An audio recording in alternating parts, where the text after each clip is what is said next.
Assalamualaikum warahmatullahi wabarakatuh. Perkenalkan, nama saya Rini Hikmatur Rahma dari Prodi Perbankan Syariah kelas A, Fakultas Ekonomi dan Bisnis Islam. Di video kali ini, saya akan menceritakan tentang tokoh Islam pada zaman dulu, yaitu Jalaluddin Akbar.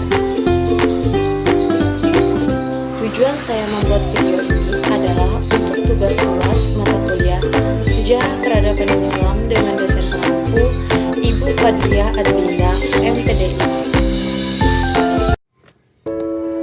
Pada tanggal 11 Oktober 1542 Masehi, lahirlah putra mahkota yang diberi nama Jalaluddin Muhammad Akbar. Ia lahir ketika ayahnya Sultan Humayun dan ibunya Ratu Hamidah Banu Begum atau Maria Mekani menjadi pengembara yang tidak mempunyai tempat tinggal. Dan Sersan Suri, musuh Sultan Humayun, selalu menyerangnya sehingga pada tanggal 1543 Masehi, Sultan Akbar dititipkan ke Maham Angga sedangkan Sultan Humayun dan Maria Mekani mencari perlindungan San Tahmas, Raja Persia. Di tahun 1555 Masehi, mereka akhirnya bertemu setelah Sultan Humayun berhasil mengalahkan dinasti Sur. Namun, 1 tahun kemudian Sultan Humayun meninggal dunia. Pada saat ayahnya wafat, Sultan Akbar sedang berada di medan perang di bawah bimbingan Bairam Khan, seorang keturunan Turkoman yang telah menyertai pasukan Persia yang dikirimkan oleh San Ismail untuk membantu Sultan Babur. Ia tetap tinggal di India dan menonjol dalam pengabdiannya kepada Sultan Babur maupun Sultan Humayun. Ia menjadi penasehat utama dan juga salah seorang jenderal Sultan Humayun, tetapi mengalihkan kesetiaan serta pengabdiannya kepada Sultan Akbar dan memperkokoh pemerintahan di India ketika Sultan Akbar masih remaja.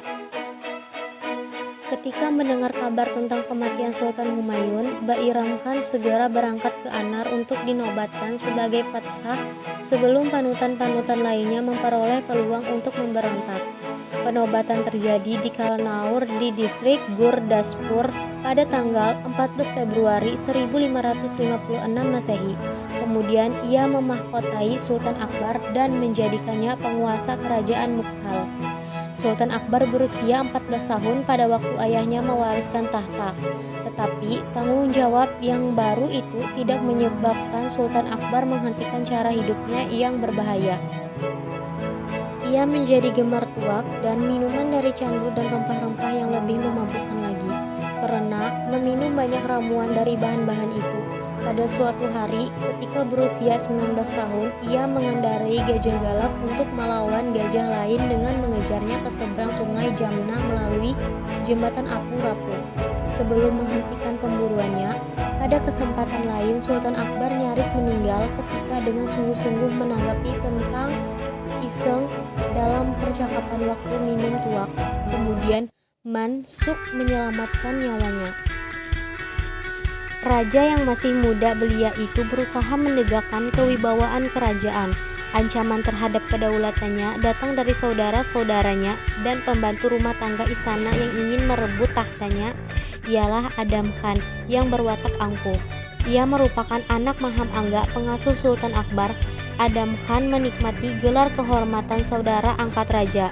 Adam Khan mencoba membunuh Perdana Menteri Samsuddin Muhammad Atga Khan karena Adam Khan sangat iri kepadanya. Sultan Akbar memergokinya dan langsung memukul Adam Khan hingga pingsan. Kemudian menyuruh pelayannya untuk mengikat Adam Khan lalu melemparnya ke halaman istana. Pemberontak itu dilemparkan ke bawah 2 kali dan setelah itu meninggal. Selain itu, saudara yang lain yaitu Abul Mali juga ingin merebut kekuasaannya. Ia memberontak menyerang Sultan Akbar secara sembunyi-sembunyi, lalu Abul Mali akhirnya bisa ditangkap kemudian dibunuh. Di barat laut Mirza Hakim, saudara seayah Sultan Akbar memerintah Kabul.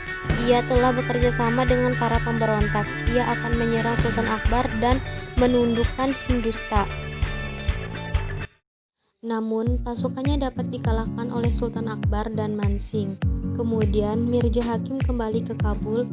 Akan tetapi, Sultan Akbar mengejarnya. Mirza Hakim kemudian menyerah kepada Sultan Akbar dan diizinkan kembali untuk memerintah Kabul. Namun, Mirza Hakim meninggal dunia karena terlalu banyak minum. kemudian digantikan oleh Mansingh sebagai gubernur di Kabul. Pada awal pemerintahan Sultan Akbar terkenal sangat kejam dan tidak mempunyai hati. Ia suka mabuk. Dahulu mereka masih mengenalnya dengan sebutan Jalal. Hanya mendengar namanya saja orang-orang pasti ketakutan.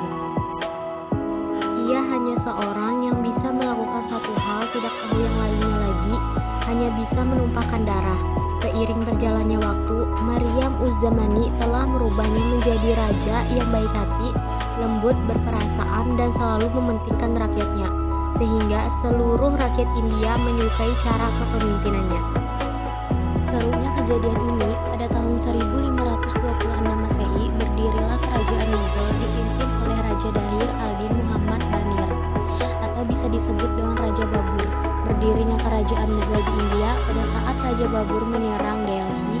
Pada saat itu, Raja Babur membawa 25.000 tentara yang akan melawan 101.000 tentara Delhi.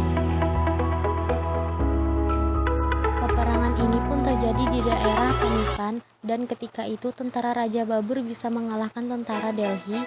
Pada masa kerajaan Abu al-Fath Jalal ad-Din Muhammad Akbar pada tahun 1542 sampai dengan 1605 Masehi, kejayaan Mughal sangat maju, salah satunya dalam keadaan ekonomi, politik, budaya, dan agama. Salah satu karya yang masih dapat dinikmati sampai sekarang adalah bahasa Urdu, atau bisa disebut dengan gabungan dari bahasa Arab, Persia, dan Turki. Kemunduran kerajaan Mughal dapat ditandai dengan adanya tampilnya penguasa yang lemah dan banyaknya pemberontakan. Akhirnya, pada tahun 1858 Masehi, kerajaan Mughal diserang oleh tentara Inggris dan Inggris bisa mengalahkan Mughal. Setelah itu, Inggris bisa mengusir Raja Bahadur Sheikh. Jadi, pelajaran yang dapat kita ambil dari cerita ini yaitu di dunia ini pasti ada awal, akhir, kejayaan, dan kemunduran. Dan dinasti Mughal sudah mengalami semua itu. Maka diketahui dinasti Mughal berdiri mulai 1526 sampai dengan 1858 Masehi.